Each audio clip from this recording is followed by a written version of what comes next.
నమస్కారం, వార్తలకు స్వాగతం. ముందుగా ముఖ్యాంశాలు. మాజీ మంత్రి బొత్స సత్యనారాయణ మీడియా సమావేశం, పలు అంశాలపై వివరణ. మాజీ మంత్రి Harish Rao press meet, CM Revanth రెడ్డిపై ఫైర్.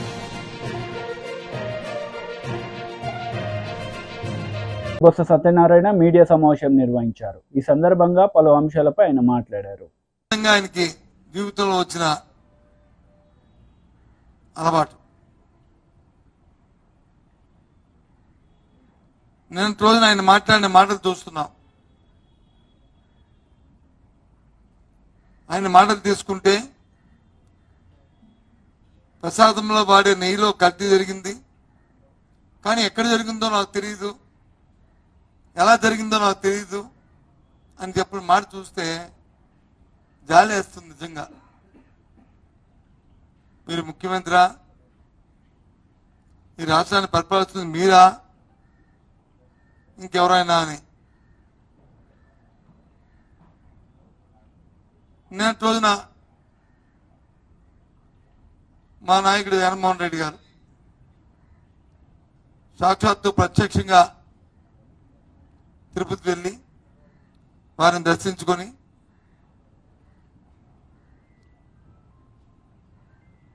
వారిని ప్రార్థించుకొని ప్రజల్ని తెల్లగా చూడమని చెప్పి కోరడానికి వెళ్దామని నిన్న ప్రయత్నం చేస్తే చూసాం, దీనికి పర్మిషన్ లేదు, ఆయన వెనకాల మీరు ఎవరు వెళ్ళడానికి వీలు లేదు అని సాక్షాత్తు పోలీస్ శాఖ పోలీసు అధికారులు ఇచ్చిన నోటీస్. మళ్ళీ ఆయన అంటాడు ఎవరు వద్దన్నారు, వెళ్ళొద్దన్నారు అంటారు. అంటే చట్టం పట్ల నీకు గౌరవం ఉందా లేదా, లేదు నీ అధికారులు నీ చెప్పు చేతుల్లో ఉన్నారా లేదా, ఏంటిది ఈ గందరగోళం? నేను రాష్ట్రంలో 3 దఫాలుగానే 15 సంవత్సరాల మంత్రిగా ఉన్నాను. ప్రభుత్వంలో వ్యక్తులు ప్రతి అంశాన్ని సున్నితంగా తీసుకుంటూ ఆలోచన చేస్తూ ప్రజలకు ఏ విధమైన ఇబ్బంది కలగకుండా చూసుకోవాల్సిన బాధ్యత ప్రభుత్వాల్లో ఉన్న నాయకులది, అలాగే ప్రతిపక్షాలు. ఆ నేపథ్యంలో ఒక మాజీ ముఖ్యమంత్రిగా జరుగుతున్న పరిణామాలని దేవుని క్షమాపణ కోరడానికి వెళ్ళి ఇగో ఇలాంటి పరిస్థితుల్లో జరుగుతున్నాయి కాబట్టి మీరు వచ్చి ఒక మంచి బుద్ధిని ప్రసాదించండి ప్రభుత్వం ఉన్న నాయకులని కోరడానికి వెళ్తున్న అలా మన నేపథ్యంలో ఆటంకాలు పెడుతూ లేనిపోయిన కొత్త విషయాలు తీసుకొస్తూ నిన్న జరిగిన గందరగోళం, 24 గంటల్లో జరిగిన గందరగోళం ఈ రాష్ట్ర ప్రధాని అందరూ కూడా చూస్తూనే ఉన్నారు.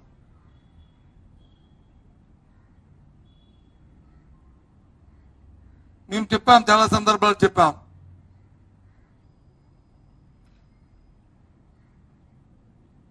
ఆ భగవంతుడికి ఇచ్చే నైవేద్యంలో ప్రసాదంలో, లడ్డూ ప్రసాదంలో కానీ నైవేద్యంలో కానీ వాడే పదార్థాల్లో ముఖ్యంగా నెయ్యిలో కల్తీ జరిగితే ఓ థర్డ్ పార్టీ ఎంక్వైరీ చేసి నిరూపించి ఎవరైతే ఆ కార్యక్రమం చేశారో వారిని శిక్షించండి. మీరు శిక్షించకపోయిన దేవదేవుడు తప్పకుండా శిక్షిస్తాడు, చేసిన వాళ్ళని శిక్షిస్తాడు, లేకపోతే ఆరోపణలు చేస్తున్న వాళ్ళని సరే శిక్షకి మరి ఆ వారిని శిక్షిస్తాడు అని చెప్పి దానికి తయారుగా ఉన్న విషయాన్ని చెప్పాం. తన మనుషులు వేసుకుని అతను ఆడిన అబద్ధాన్ని దాన్ని వచ్చి నిజం చేయడానికి ఆయన తాపత్రయపడుతున్న నేపథ్యాన్ని చూస్తే నిజంగా చెప్పాను, ఎంత జాలేస్తుంది, అందుకే జాలేస్తుందని చెప్పాను. ఏముంది, ఒక లేఖ ప్రభుత్వం తరఫున లేఖ రాయండి, హైకోర్టుకి రాయండి, సుప్రీంకోర్టుకి రాయండి, సిబిఐకి రాయండి, మీ ఆధ్వర్యంలో కమిటీ వేయండి, ఎంక్వైరీ చేయమని రాయండి. తప్పేముంది థర్డ్ పార్టీని? తప్పు జరిగితే ఎవరు జరిగితే వారే శిక్షార్హులు. ఎందుకు రాయట్లేదు? ఎందుకు హైకోర్టును వచ్చి రిక్వెస్ట్ చేయట్లేదు? ఎందుకు సుప్రీంకోర్టుకి ప్రభుత్వం తరఫున లేఖ ఎందుకు రాయట్లేదు? చెప్పండి. మీలో బెరికి లేకపోతే మీరు చెప్పింది తప్పని మీకు తెలుసు కాబట్టే మీరు ఈ పని చేయట్లేదు. లేకపోతే చేసేవారే. అంటే మీరు ఆడిన అబద్ధం. కాంగ్రెస్ నేతలు మీడియా సమావేశం నిర్వహించారు. ఈ సందర్భంగా పలు అంశాలపై వారు మాట్లాడారు. हम भी उसको इस प्रेस कॉन्फ्रेंस के माध्यम से दोहराते हैं कि सरकार को, केंद्र सरकार को तत्काल उनको राज्य का दर्जा देना चाहिए। यह एक ऐतिहासिक प्रदेश है, इसकी जो है बहुत बड़ी पूरे विश्व में चर्चा होती है, तो इसको राज्य का दर्जा देना चाहिए। दूसरी जो सबसे इम्पोर्टेंट बात है, और मैं स्पष्ट रूप से आज यहाँ आपके सामने बोलना चाहूँगा और इस तरफ ध्यान से आप लोग सुनिएगा। मेरा सीधा सीधा आरोप है कि भारतीय जनता पार्टी, भाजपा और केंद्र सरकार की अलगाववादियों से मिली भगत है।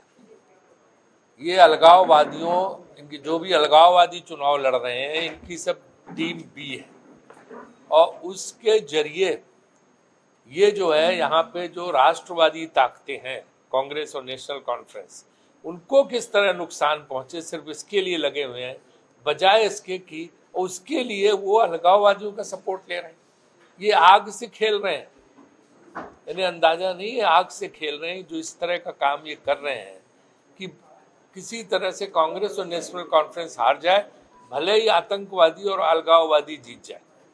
इस तरह की जो प्रयास ये केंद्र सरकार का है, ये बहुत ही खतरनाक है। जम्मू कश्मीर के लोगों को हम इसके जरिए चेतावनी देना चाहते हैं कि जो केंद्र सरकार ये बहुत बड़ी महाभूल, बहुत बड़ी गलती करने जा रही है कि अलगाववादियों को अंदर से सपोर्ट देके वो जो है कांग्रेस और नेशनल कॉन्फ्रेंस को हराना चाहती है। ये जम्मू के लोगों के हित में नहीं है, कश्मीर के लोगों के हित में नहीं है, लद्दाख लोगों के हित में नहीं है।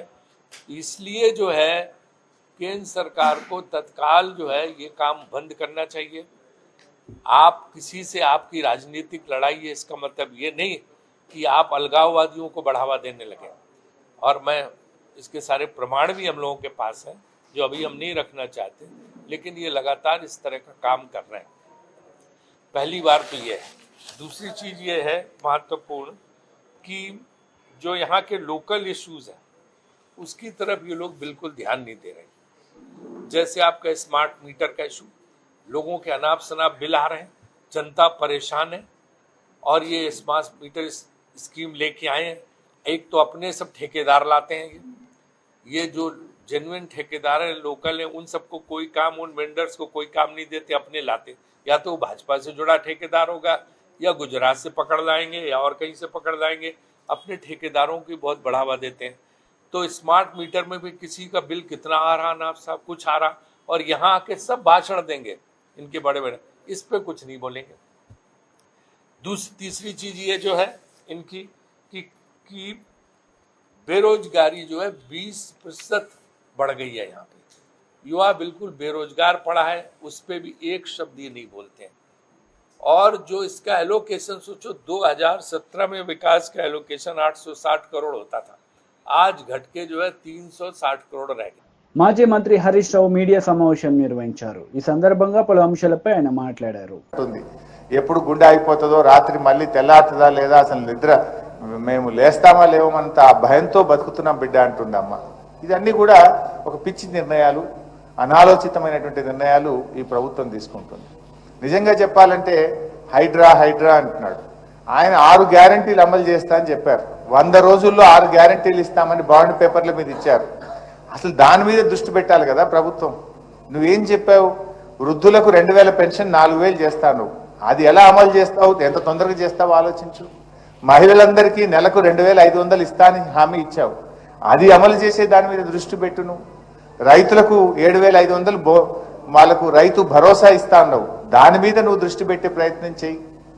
2 లక్షల ఉద్యోగాలు ఇస్తాం ఒక సంవత్సరంలోగా అన్నావు, ఆ 2 లక్షల ఉద్యోగాలు ఇచ్చే దాని మీద నువ్వు దృష్టి పెట్టు. ప్రజలకు నువ్వు ఎన్నో హామీలు ఇచ్చావు, ఇచ్చిన హామీల మీద దృష్టి వదిలిపెట్టి పేదల ఇండ్లు కూలగొడతా అని హైదరాబాద్ పట్టుకొని బయలుదేరిండు. నువ్వు చేయాల్సిన పని ఏంది? నువ్వు ప్రజలకు ఎన్నో హామీలు ఇచ్చావు, నువ్వు 100 రోజుల్లో చేస్తా అన్నావు, మొదటి రోజే సంతకం పెడతా అన్నావు. అవి మరిపించడానికి పొద్దున్న లేచి టీవీ పెడదామంటే కూలగొట్టుడే కనబడుతుంది, ఇంకేమన్నా కనబడుతుందా? ఇవాళ కొన్ని లక్షల మంది ప్రజలు మలేరియా, డెంగ్యూ, చికెన్ గున్యాతో బాధపడుతున్నారు.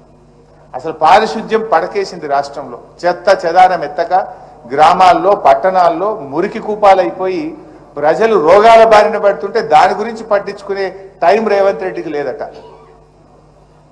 ఇవాళ ప్రజలు ఎంత బాధపడుతున్నారు, అది ఇడిచిపెట్టి కూలగొడతా అని తిరుగుతాడు. ఒక ముఖ్యమంత్రిగా ప్రజల ఆరోగ్యం మీద దృష్టి పెట్టు, పారిశుద్ధ్యం మీద దృష్టి పెట్టు.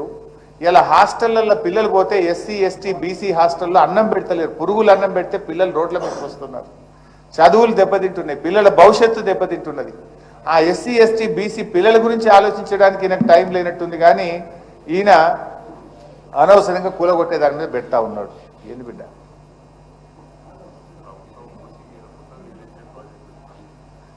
మా తమ్ముడు ఏమంటుండంటే పేదల ఇండ్లు కూలగొడతారట, కానీ ఈ మూసీ మీద పెద్ద పెద్ద రియల్ ఎస్టేట్ భవనాలకు పర్మిషన్లు ఇస్తారట. అంటే ఈ పేదలను కూలగొట్టుడు ఎందుకు, బడా బడా కంపెనీలకు నువ్వు ఇచ్చుడు ఎందుకు? అంటే పేదల ప్రాణాలు తీసి నువ్వు కంపెనీలు కడతావా, నువ్వు రియల్ ఎస్టేట్ వ్యాపారం చేస్తావా? This is all not correct. So డెఫినెట్గా మీకు 3 విషయాలు మేము మీకు హామీ ఇస్తా ఉన్నాం. మా లీగల్ సెల్ ఇప్పుడు నేను మైక్ ఇస్తాను, కళ్యాణ్ గారు ఫోన్ నంబర్ చెప్తారు, ఇక్కడ ఉంటారు. రౌండ్ ద క్లాక్ 24 గంటలు న్యాయవాదుల బృందం తెలంగాణ భవన్లో ఉంటుంది. మీకు ఎందుకంటే ఒక్కొక్కరిగా మీరు వెళ్ళి కేసులు వేయాలంటే వేయలేరు, మీకు అనుభవం తక్కువ ఉంటుంది. తప్పకుండా న్యాయపరంగా హైకోర్టు నుంచి రక్షణ కల్పించడానికి మా న్యాయవాదుల బృందం మీకు పూర్తిగా సహకరిస్తుంది. ఇక్కడే భవన్లోనే ఉంటారు, మీరు ఎవరైనా రావచ్చు, కలవచ్చు, మీరు పేపర్స్ ఇవ్వండి, మేమే మీ తరఫున న్యాయ పోరాటం చేసి మీకు రక్షణ కవచంగా మేము నిలబడతాం. 2, మా శాసనసభ్యుల బృందం కూడా మీ దగ్గరకు వస్తాం. ఇలా కేటీఆర్ గారికి జ్వరం ఉంది బాగా, బట్ మా ఎమ్మెల్యేస్ టీం కూడా మీ దగ్గరకు వస్తాం, వచ్చి విజిట్ చేసి మీకు భరోసా కల్పించి ప్రభుత్వం మీద ఒత్తిడి పెంచేటువంటి ప్రయత్నం కూడా చేస్తాం.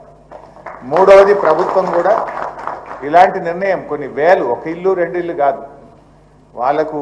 టీడీపీ లీడర్ మీడియా సమావేశం నిర్వహించారు. ఈ సందర్భంగా పలు అంశాలపై ఆయన మాట్లాడారు. ఒకవైపు వరదలు వచ్చి ప్రాణాలు పోయినా దాన్ని కూడా వరదలను నిరంతరం 10 రోజులుగా నిద్రాహారాలు మానేసి వరదలను సమర్థవంతంగా ఎదుర్కొని ప్రజల మాన ప్రాణాలను కాపాడి వాళ్ళకు కూడా ఒకవైపు కాంపెన్సేషన్ ఇస్తూ ఉంటే, శ్రీశైలంలో వచ్చిన ప్రతి నీటి చుక్కను కూడా ఒడిసి పట్టి కాపాడాలని చెప్పి ఈరోజు కడప జిల్లాలో ఉన్న రాయలసీమలో ఉన్న రిజర్వాయర్లన్నీ కూడా నింపిన ఘనత చంద్రబాబు నాయుడు గారిది. కడప జిల్లా విషయానికి వస్తే ఒక గండికోట ప్రాజెక్ట్ అయితే ఏమి, పులివెందల్లో ఉన్న పైడిపాలెం రిజర్వాయర్, చిత్రావతి రిజర్వాయర్లలో కూడా పూర్తి సామర్థ్యంతో నీళ్లు నింపిన పరిస్థితి. గండికోట చరిత్రలో కూడా 27 టీఎంసీలు అయితే 26 టీఎంసీల నీటిని నిలిపిన ఘనత ఈ కూటమి ప్రభుత్వానికి, చంద్రబాబు నాయుడు గారి నాయకత్వంలో సమర్థవంతంగా నీటిపారుదల నిర్వహణ చేస్తున్న ఈ ప్రభుత్వానికి. అదేవిధంగా బ్రహ్మంసాగర్ ప్రాజెక్ట్ అయితే 17 టీఎంసీల్లో ఇప్పటికే 10 టీఎంసీలు నీటిని నిలిపి ఇంకా నీళ్లు కూడా వస్తున్న పరిస్థితి. రాయలసీమలో ఉన్న కర్నూలు జిల్లా కానీ అనంతపురం జిల్లా కానీ ప్రతి ప్రాజెక్టు కూడా ఈరోజు శ్రీశైలం ముఖద్వారం నుంచి అన్ని ప్రాజెక్టులు, కేసీ కెనాల్ అయితే ఏమి, హంద్రీనివ్ అయితే ఏమి, గాలేర్ నగర్ అయితే ఏమి, ఇంకా తెలుగంగ ప్రాజెక్టులు కూడా నీటి నిర్వహణ చేస్తున్న పరిస్థితి. ఈ సంవత్సరం రైతుల కళ్లల్లో ఆనందం కనపడుతూ ఉంది. ఈ ప్రభుత్వం వచ్చిన తర్వాత ఇంత సమర్థవంతంగా నీటి నిర్వహణ చేసి ప్రతి రిజర్వాయర్లు, మేజర్ రిజర్వాయర్లు నీళ్లు నింపి ప్రతి చెరువుల్లో కూడా ఈ ప్రభుత్వం నీటిని నిలిపి ఖరీఫ్లో కానీ రబీలో కానీ పూర్తి స్థాయిలో పంటలు వేసుకునే పరిస్థితికి తీసుకొస్తున్న ప్రభుత్వం తెలుగుదేశం ప్రభుత్వం, కూటమి ప్రభుత్వం. అదేవిధంగా ఈరోజు రాయలసీమ అంతటా కూడా ఒక పండుగ వాతావరణంలో ఉంది. రైతుల కళ్ళల్లో ఆనందం కనిపిస్తూ ఉంది. ఈ గత 5 సంవత్సరాల్లో వర్షాలు పడినా కూడా గేట్లు కొట్టుకుపోయి కొన్ని ప్రాజెక్టులలో నీళ్లు సముద్రం పాలైతే వచ్చిన నీళ్లను ఒడిసి పట్టి సమర్థవంతమైన నీటిపారుదల నిర్వహణ చేతకాక అధికారులకు సరైన ఆదేశాలు ఇచ్చే చేతకాక గత ముఖ్యమంత్రి జగన్మోహన్ రెడ్డి గారు అసమర్థత పరిపాలన సాగిస్తే ఈ 100 రోజుల ప్రభుత్వంలోనే రాయలసీమలో ఉన్న అన్ని మేజర్ ప్రాజెక్టులు చెరువులు కూడా ఈరోజు పూర్తి స్థాయిలో నీటి నింపి రాబోయే రోజుల్లో రైతులకు ఒక ఆనందం కనిపిస్తూ ఉంది. ఈ ప్రభుత్వం వచ్చిన తర్వాత మాకు నీళ్లు ఒక అష్యూరెన్స్ వస్తూ ఉంది, ఒక భద్రత వస్తూ ఉంది. చెరువుల్లో కానీ డ్యాముల్లో కానీ నీళ్లు ఉన్నాయి. ఈ నీటిని ద్వారా మనం రబీ ఖరీఫ్ పంటలు వేసుకోవచ్చని ఒక ధైర్యం ఇచ్చిన ప్రభుత్వం తెలుగుదేశం ప్రభుత్వం. ఒక్కసారి పులివెందల్లో పరిశీలిస్తే మాజీ ముఖ్యమంత్రి గారి నియోజకవర్గంలో పైడిపాలెం, చిత్రావతి ప్రాజెక్టులు పూర్తి స్థాయి ఈరోజు డ్యాములు నింపితే దానికి గత 5 సంవత్సరాల్లో సొంత నియోజకవర్గంలో డిస్ట్రిబ్యూటర్లు పిల్ల కాలువలు పూర్తి చేయలేక రైతులకు నీళ్లు లేక వర్షాధారంగా గత 5 సంవత్సరాలు పడినారు. ఈరోజు ఆ పనులన్నీ కూడా మళ్ళీ పునర్ప్రారంభించి అన్ని రకాలుగా కూడా రైతాంగానికి నీళ్ళు ఇచ్చేదానికి ఒక ధైర్యం ఇస్తున్న ప్రభుత్వం తెలుగుదేశం ప్రభుత్వం, కూటమి ప్రభుత్వం. ఇది నీటిపారుదల వ్యవస్థలో గత 5 సంవత్సరాల్లో ఏ విధంగా నిర్వహించారు, ఈ 100 రోజుల్లో ఎంత సమర్థవంతమైన నీటి నిర్వహణ జరిగింది ఒక్కసారి ప్రజలందరూ కూడా. వైసీపీ మహిళా లీడర్ వరుడు కళ్యాణి మీడియా సమావేశం నిర్వహించారు. ఈ సందర్భంగా పలు అంశాలపై ఆమె మాట్లాడారు. 2019కి ముందు సంవత్సరంన్నర పాదయాత్ర చేశారు. ఆ పాదయాత్ర ప్రారంభించడానికి ముందు కూడా తిరుపతి వెళ్ళి దర్శనం చేసుకున్నారు. అయ్యాక కూడా మెట్లెక్కి స్వామిని దర్శనం చేసుకొని ఆ పాదయాత్రని ఫినిష్ చేయడం జరిగింది. ఇదంతా కూడా అంటే దర్శనం చేసుకోవడం ఇష్టం లేకుండానే చేస్తారా? అలాగే 5 సార్లు సీఎంగా పట్టు వస్త్రాలు సమర్పించారు. అది కూడా ఇష్టం లేకుండానే చేస్తారా? అలాగే తీసుకుంటే జగన్మోహన్ రెడ్డి గారిని అడ్డుకోవడానికి అడుగడుగునా ప్రయత్నించి మళ్ళీ తిరిగి చంద్రబాబు నాయుడు గారైనా అనిత గారైనా చెప్తున్నారు, మేమే నోటీసులు ఇవ్వలేదు, మేమేమో అడ్డుకోవడానికి ప్రయత్నించలేదు, ఎవరు అడ్డుకున్నారు అనేసి. మరి నోటీసులు ఇవ్వకపోతే ఇవన్నీ ఏంటి? నిన్ననే మా జగన్మోహన్ రెడ్డి గారు ప్రెస్ మీట్లో చెప్పారు, నోటీసులు కూడా చూపించారు. మా పార్టీ నాయకులకి కార్యకర్తలకి ఎన్ని నోటీసులు ఇచ్చారు చూడండి. చిత్తూరు, అలాగే కడప, అనంతపురం, ఆ డిస్ట్రిక్ట్స్లో ఆ చుట్టుపక్కల జిల్లాల్లో ఉన్న నాయకులందరికీ కూడా పోలీస్ నోటీసులు ఇచ్చి అక్కడికి వెళ్ళొద్దు అంటూ, అలాగే సదరు కార్యక్రమానికి అనుమతి లేనందున అంటే జగనన్న పర్యటనకు మాజీ ముఖ్యమంత్రి వర్యులు వైఎస్ జగన్మోహన్ రెడ్డి గారు తిరుపతి సందర్శన ఉన్నందున సదరు కార్యక్రమానికి అనుమతి లేనందున అంటూ ఇంత క్లియర్గా నోటీసులు ఇస్తే అనిత గారు మేమెవ్వరికి నోటీసులు ఇవ్వలేదు అని చెప్తున్నారు. అంటే ఒక హోమ్ మినిస్టర్గా ఉన్న ఆవిడ ఇలాంటి పచ్చి అబద్ధాలు చెప్పవచ్చా? ఒక ముఖ్యమంత్రి స్థాయిలో ఉన్న చంద్రబాబు నాయుడు గారు మేమెక్కడ అడ్డుకున్నాము అంటూ ఇలాంటి మాటలు మాట్లాడవచ్చా? ఏం సందేశం మీరు ఇస్తూ ఉన్నారు? గతంలో మనందరము చూసాం, అమిత్ షా గారు బీజేపీ అధ్యక్షులుగా ఉండేప్పుడు అతను తిరుపతి వస్తే రాళ్ళు వేయించారా లేదా? ఇదే తెలుగుదేశం పార్టీ శ్రేణులు.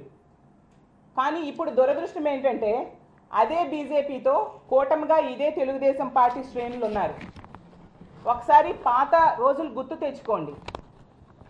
పక్క రాష్ట్రాల నుంచి కూడా మనుషులను తీసుకొచ్చి జగనన్న పర్యటనని ఇబ్బంది కలిగించడానికి ప్రయత్నించారా లేదా? భజనలు చేస్తూ ఒక ఆమె వచ్చింది, జగనన్నని ఎంటర్ కానివ్వదంట.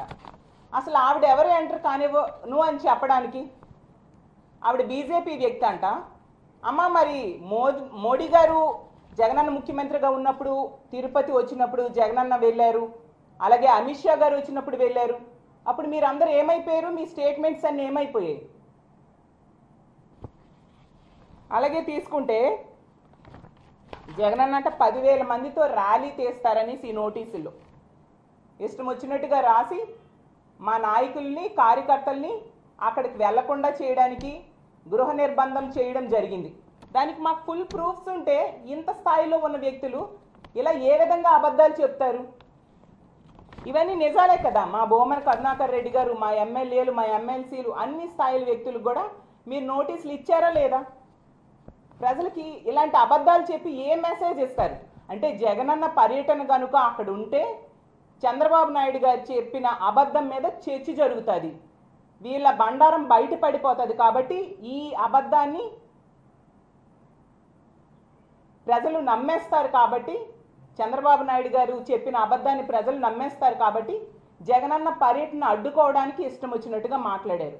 ఎందుకు బీజేపీ వాళ్ళు అయితేనేం, తిరుపతిలో ఉన్న జనసేన ఎమ్మెల్యే అయితేనేం, టీడీపీ నాయకులు ఇష్టం వచ్చినట్టుగా అడ్డుకుంటామని స్టేట్మెంట్స్ ఇస్తే కనీసం ఒక్కరినైనా ఈ హోమ్ మినిస్టర్ అనిత గారు అరెస్ట్ చేయించారా? అలాగే తీసుకుంటే డిక్లరేషన్ గురించి మాట్లాడుతూ ఉన్నారు. అసలు డిక్లరేషన్ అనేది జగనన్న ఇప్పటికీ 10-11 సార్లు పైగా వెళ్ళారు. ఎప్పుడూ లేని డిక్లరేషన్ ఇప్పుడు వీళ్ళకి గుర్తొచ్చిందంట. అసలు అక్కడ టీటీడీ నిబంధనలు ఉంటుందా, టీడీపీ నిబంధనలు ఉంటుందా అనేసి నేను అడుగుతూ ఉన్నాను. నాకైతే అనిపిస్తూ ఉంది టీడీపీ తాలూకా నిబంధనలే అక్కడ ఉంటాయేమో అనేసి. ఎందుకంటే ఎన్నాళ్ళు లేని డిక్లరేషన్ అనేది ఇప్పుడు ఎందుకు కొత్తగా వీళ్ళు హైలైట్ చేస్తూ ఉన్నారు?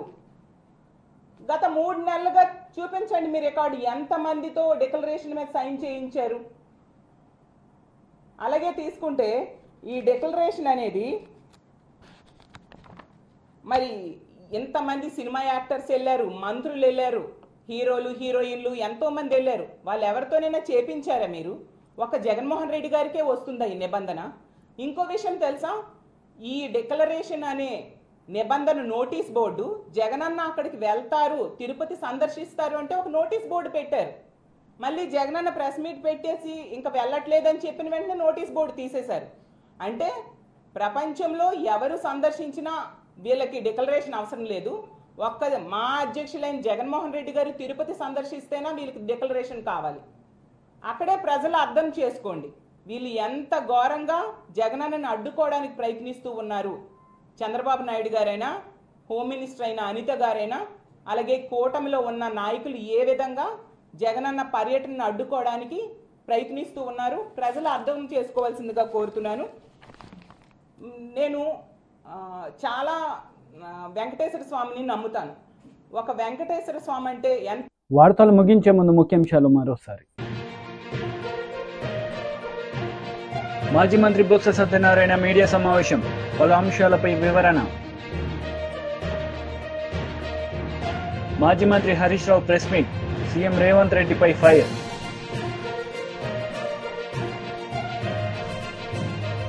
ఈ వార్తలు ఇంతటితో సమాప్తం. తిరిగి ప్రసారమయ్యే వార్తల్లో మళ్ళీ కలుద్దాం. అంతవరకు సెలవు. నమస్తే.